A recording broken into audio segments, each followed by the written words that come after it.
pathological personality, Romeo and Dirty John, because when you meet them, they're loving and kind, and then the mask falls and they become Dirty John, or this malignant narcissism, psychopathy comes out, right? And so the biggest question is that sometimes cognitive dissonance gives you a little hope, like they're going to go back to that Romeo. But I try to explain when they're at that level of pathology of the malignant narcissist psychopathy, they're really, like you're saying, there's not a positive prognosis. They don't change. Dr. Nate, let me say one thing about that very quickly, because I don't know if it's for anybody in this group. It may not apply, but it's certainly in my practice and what I see, you know, in talking to a lot of these people, is when you just said they go back to the hope, that in itself is a big part of the problem. So being with somebody who has this characteristic, this malignant trait of the narcissist, right?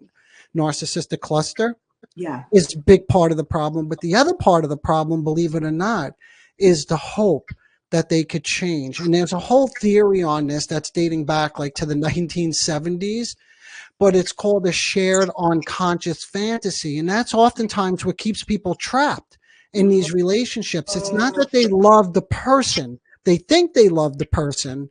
They're convinced that they do, but they really don't.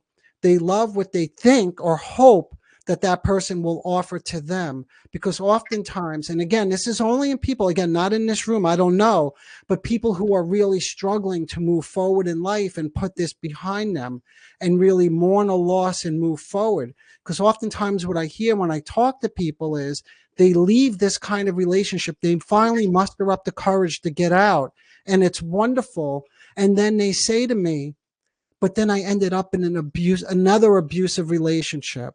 Or I ended up going back to the person who was abusive towards me.